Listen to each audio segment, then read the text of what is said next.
स्वामी जी, हम गहन चर्चा कर रहे थे प्रतिष्ठित आत्मा की, भाव की। तो थोड़ा सा एक इससे जुड़ा हुआ ये प्रश्न आता है कि देखिए, भाव और विचार, इन दोनों में भेद करना बहुत कठिन कार्य है। सामान्य व्यक्ति भेद नहीं कर सकता। कोई ज्ञानी पुरुष ही भेद कर सकता है कि मेरे मन में एक विचार आया कि मुझे जो है ये कोई भी उपलब्धि प्राप्त होनी चाहिए।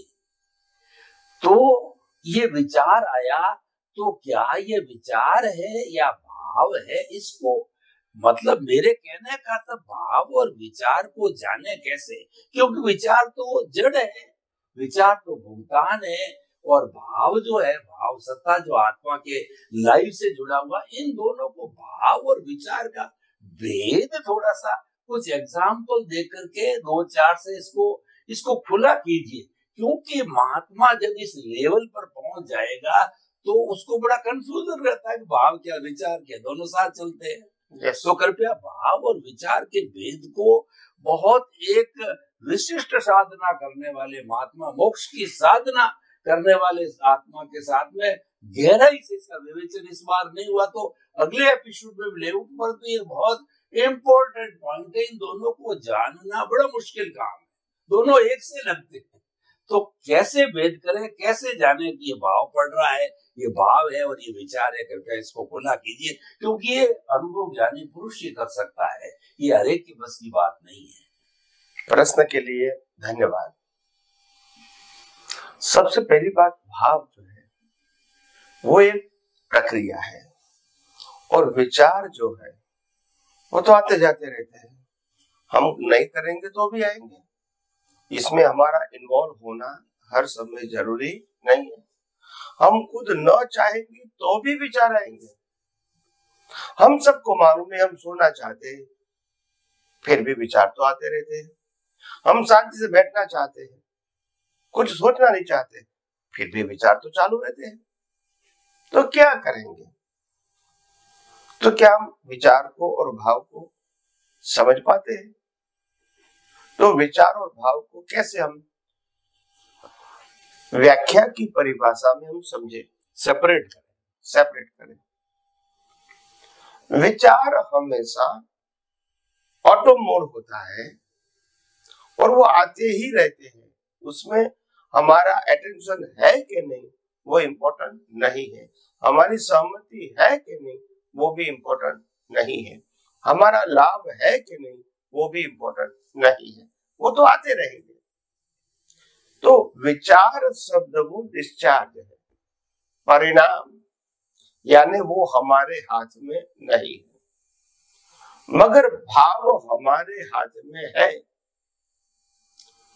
तो भाव हमारे हाथ में है, तो भाव को आइडेंटिफाई कैसे करें?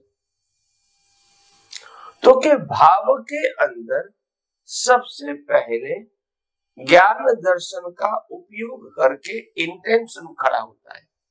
तो इंटेंशन वो हमारा लाइव प्रतिष्ठित आत्मा का खुद का पुरुषार्थ है, और विचार जो है वो मैकेनिकल मन का डिस्चार्ज पार्ट है।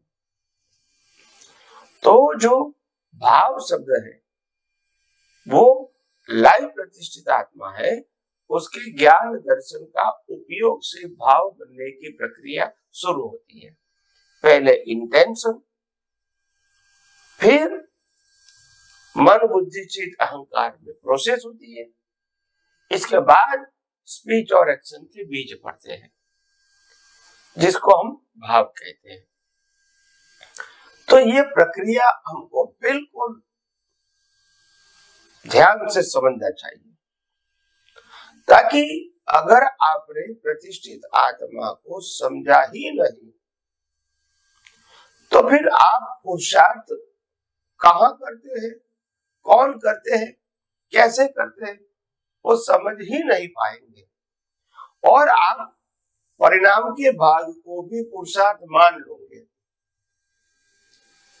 जैसे अज्ञानी लोग मन वचन काया से होती हुई क्रिया को पुरुषार्थ मानते हैं, वास्तव में ऐसा है नहीं। तो इसीलिए आध्यात्म जगत में खास कहा है कि क्रिया तो पुरुषार्थ है ही नहीं, पर अज्ञानता के बस लोग क्रिया को पुरुषार्थ मानते हैं। इसीलिए ये आध्यात्म विज्ञान ने साफ बताया कि भाव से भव है और भाव ही कर्म है। मगर हमारे अंदर दो प्रकार के भाव हैं, एक चार्ज भाव और दूसरा डिस्चार्ज भाव। तो डिस्चार्ज भाव मैकेनिकल है, वो परिणाम के साथ जुड़ा हुआ है, और जो चार्ज भाव है वो पुरुषार्थ के साथ जुड़ा है। इसीलिए हमको जो चार्ज भाव है वहां ही अटेंशन देना चाहिए, ताकि हम जिस मार्ग पे ध्येय पे गोल के मुताबिक आगे बढ़ना चाहते हैं वो मार्ग पे हम आगे बढ़ सकें। तो इसीलिए ये भाव की बहुत कीमत है। आगे आगे हम आध्यात्म विज्ञान में और ज्यादा बातें समझाने की कोशिश करेंगे। स्वामी जी, आपने बताया कि भाव है वो कर्म है, वो इंटेंशन है, और उसका सारा प्रोसेस जो है वो अंतःकरण में होता है। तो लेकिन भाव एक्चुअली अभी उसको पहचानना बाकी रह गया है, क्योंकि समय की अल्पता है। तो इस एपिसोड को यहीं पर फिनिश करते हैं। अगले एपिसोड के अंदर भाव को कैसे पहचाने, 5-7 एग्जाम्पल के जरिए इसको मैं आपसे जानना चाहूंगा। तो समस्त श्रोताओं की तरफ से स्वामी जी आपका बहुत बहुत अभिनंदन, सत्कार और जय सच्चिदानंद। जय सच्चिदानंद।